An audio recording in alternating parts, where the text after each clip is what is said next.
The kids are all experts at this.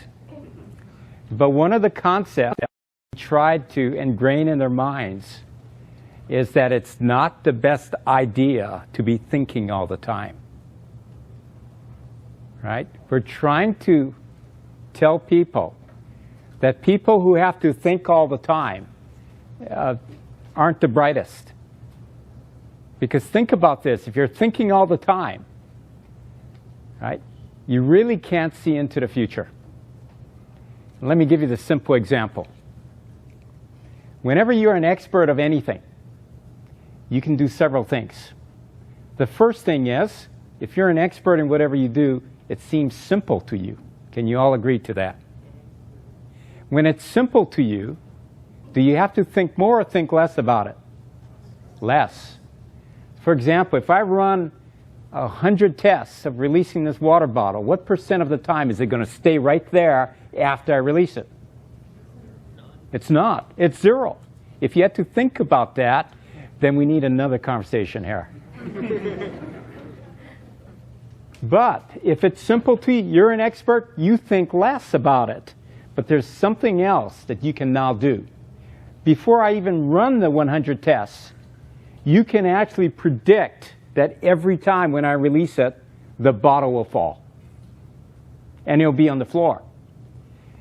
What you can do is you can see into the future. It is the ability to see into the future that simplifies things. Whenever experts have expertise, they always know what's going to happen before it happens. The people who have to think about it, then make a decision on it, are more expert or less expert? Less. Now, by observation, every one of us is unique.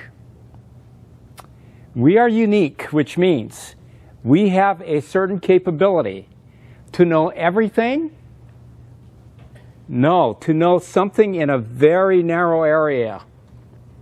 If we can identify what this narrow area is that we love to do, we have not only found out what our expertise is in, but we have actually found out who we are and what we're going to do for the rest of our life.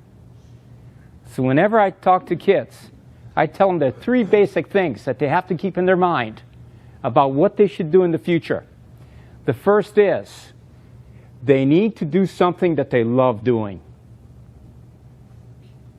The second thing, it needs to be simple for them. Because if it takes too much effort, they're not an expert in it. So they need to love doing it, and they need to be simple about it. The third thing is they need to make sure it adds value to the people in their surrounding areas. Once they have found out what this is, they govern their own destiny. They do not stumble by chance into something that's going to make them great. Their greatness came with them the day they were born. All they have to do is find out who they are, not have somebody shape them into something they're not, and turn into the many millions of people who turn out later in life, their greatest desire is they want to retire so they can finally do something that they enjoy doing. No, these kids are our future. These kids are unique. These kids have something that nobody else has. And by being here and listening to this logic throughout the week, I can guarantee you that they are special.